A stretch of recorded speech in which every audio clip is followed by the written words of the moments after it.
Sjoe. Middag mensen. Ik heb nog een vraagje voor jullie, man. I just want to know, man. Ja. Ik hoorde vandaag. Anyway. Vandaag vragen voor jullie, man.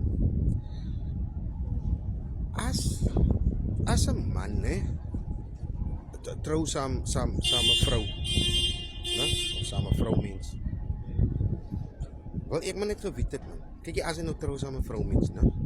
Die middel van sy wat nou pregnant geraak het en sy sê nou is jou kind en sy het 'n vorige kind, maar sy kan nie nou nog 'n kind in die huis bring en nie trou nie en al die 10, 12 dinge, né? Nou wil ek net geweet het, man. As die man nou trou saam met die koes die middel van die baby wat hy nog gemaak het. Kijk jy, hy dink mos nou as sy laitie, man. Of sy meisiekind of whatever. En hy trou nou saam met die goes of sy trou saam met die goes. Gloend mos nou as sy laitie of sy meisiekind. Ek meen, dit is mos wat vaders doen, man. Of sekere paans doen. As jy nou responsibility vat, verstaan jy nou? En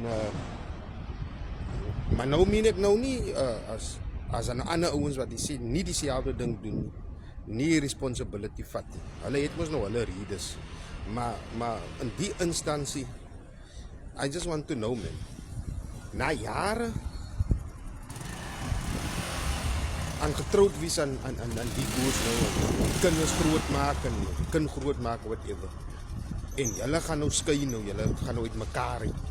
Julle skei nou met een of ander rede. Maak nie saak wat die rede is. Is die vrou geregtig op 50% van alles wat hy own, including die pension? Want ek wil dit geweet het, is sy geregtig op 50% van sy pension, spesifiek te wees?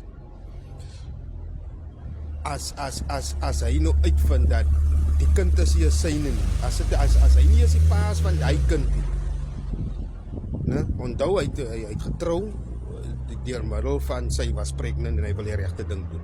Maar hy vind nou jare later uit, dit is nie sy kind nie. Is sy nog geregtig op 50% van wat hy own of wat hy nou accumulated, soos properties en wat?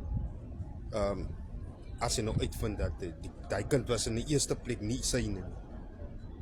Of hy is die pa van hy kind wat hy gedink het hy is die pa nie.